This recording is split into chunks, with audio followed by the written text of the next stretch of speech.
Hello, epic viewers from around the multiverse. Prepare to bask in unprecedented glory, because today I'm going to be reviewing the DC Collectibles Batman Animated Series action figures that were revealed at SDCC 2018. Do these action figures warrant their staggering, exorbitant, lofty, premium prices of over $20, or should you abstain, desist, and refrain from buying these particular figurines? Well, let me just shed light on that right here, right now.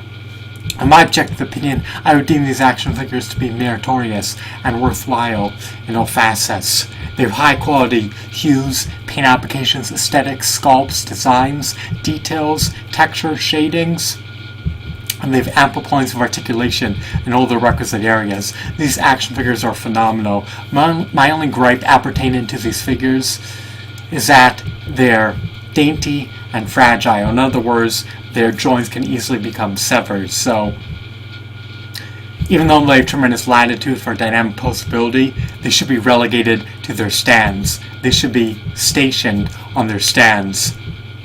Insert the pegs embedded on the stands into the peg holes on their feet, and that way you can maintain the structural integrity of the figures. You don't have to worry about them toppling over and knocking down other figures and causing a cascade effect on your shelves. So let's briefly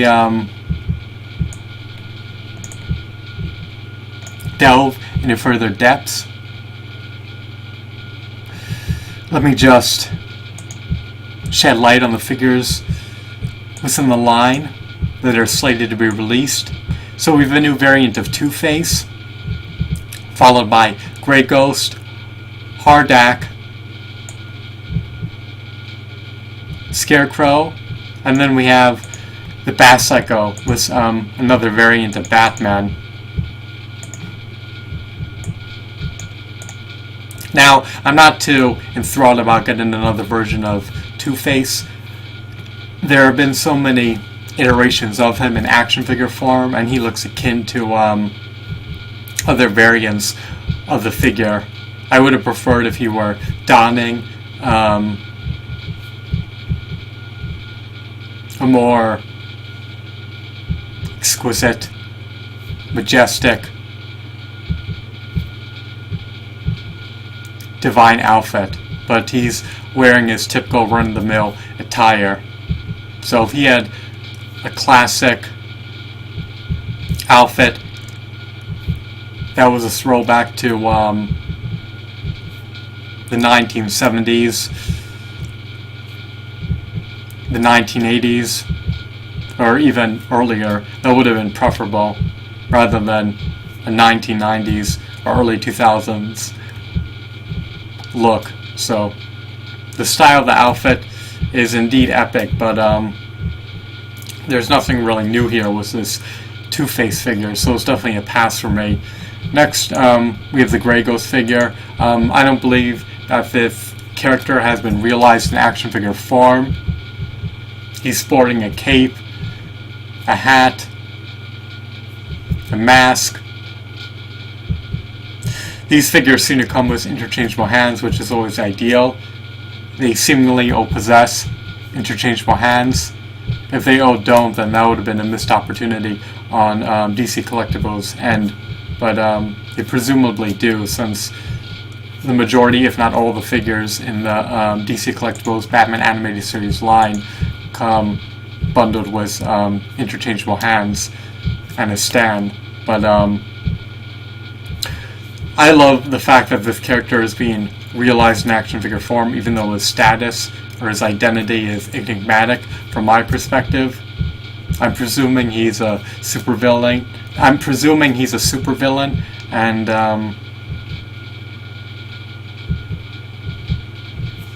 that's all I can say. I don't know anything about the character lore-wise, or how he fared against Batman. I'm presuming that he got trounced and decimated and destroyed by Batman. Next we have a variant of the Scarecrow. I'm definitely ecstatic about the prospect of potentially buying this figure for under $15 on eBay. He comes with a thighs. He likely comes with interchangeable hands. He's very scrawny and lean. You can't really see any modicum of musculature, so He seems like an easy adversary for Batman to pummel to death and beat to bloody pulp. He doesn't really seem very menacing nor intimidating. He apparently comes with an interchangeable head of his real face, but I guess he's supposed to induce fear in the hearts of his victims. I don't know. I didn't really keep up with the Batman animated series, unfortunately. But I love variants of the Scarecrow. The Scarecrow is one of my favorite characters just because I'm infatuated with Scarecrows. And then we have a figurine of Hordak. He seems to be some type of robotic character that looks akin to Batman. And his appearance, for the most part, emulates Batman's appearance, with the exception of the head.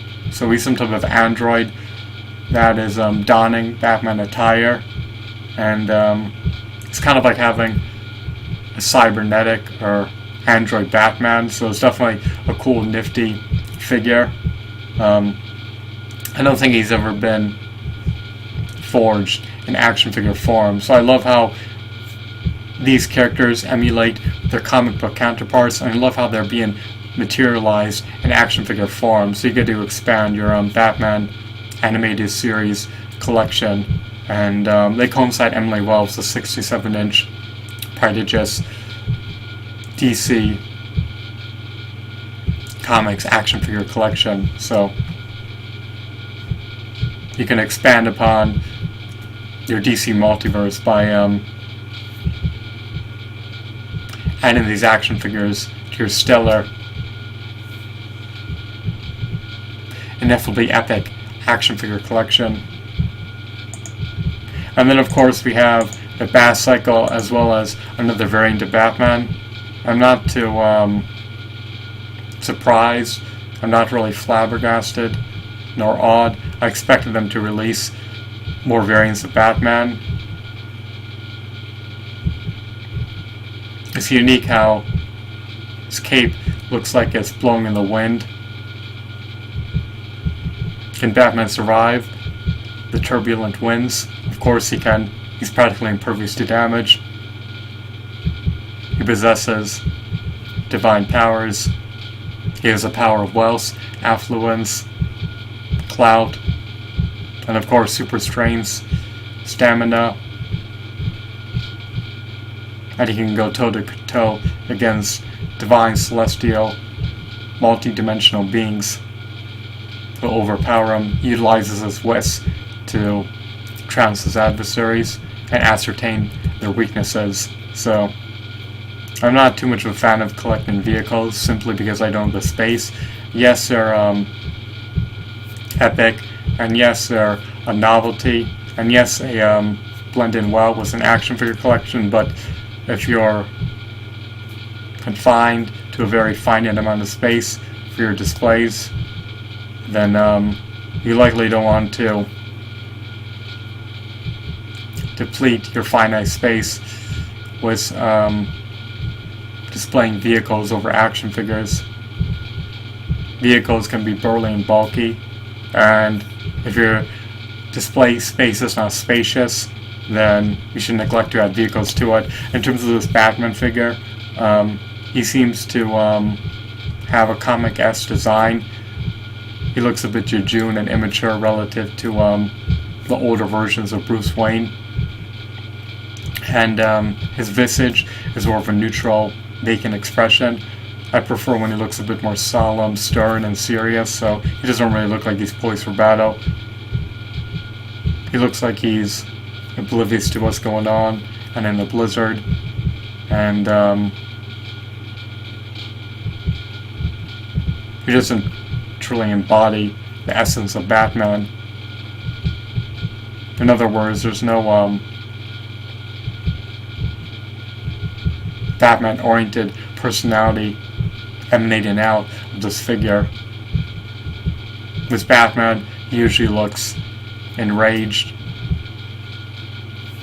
stern, serious, poised for battle, and this Batman looks like he's happy-go-lucky, or not acutely aware of what's going on. I don't know, he's just not resonating well with me, to say the least. But if you want a variant of Batman, then he's definitely a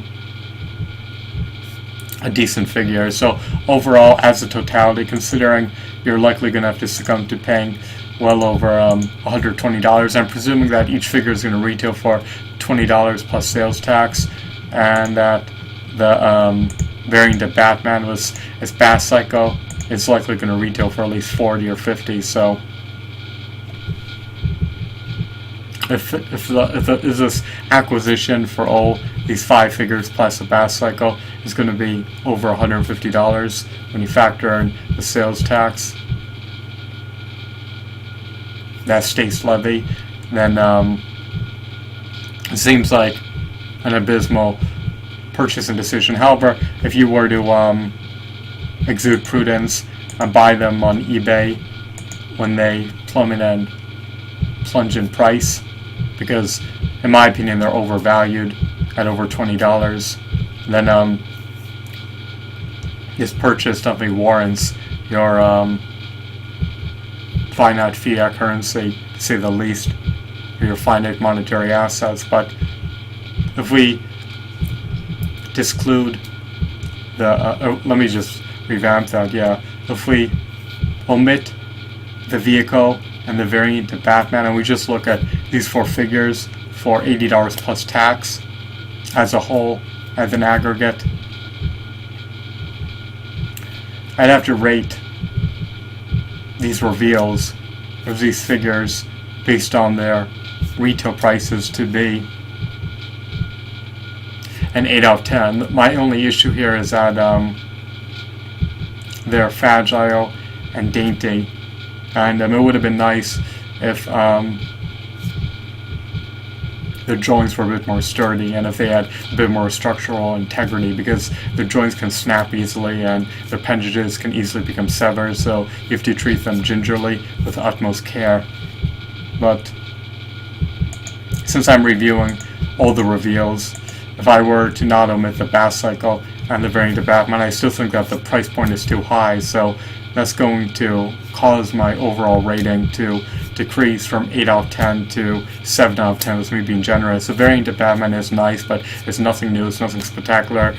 Superior Batmans were released by Mattel, that were sculpted by the Four Horsemen Studios company, and they retailed for $8 plus tax. Even though this one may be an inch taller, and even though it may come with a vehicle, the price point is just outrageously high. But it is a nice gimmick to include a vehicle, and it's nice that we get a variant of Batman if you're an avid, devout DC Comics fan. So I'm giving the reveals as a totality by DC Collectibles 7 out of 10. So these reveals are part of the Batman animated series, are definitely worth checking out, and you should determine for yourself whether or not they should be added to your shelves. But if you do consider buying them, just be acutely aware that you're going to be paying top dollar for them when they first come out, but the prices will undoubtedly plunge on eBay when people open them and realize that they overpaid for them and want to relinquish them just to liquidate their collections. So I hope that you found this video to be insightful and enthralling. Have a wonderful, marvelous day. Goodbye.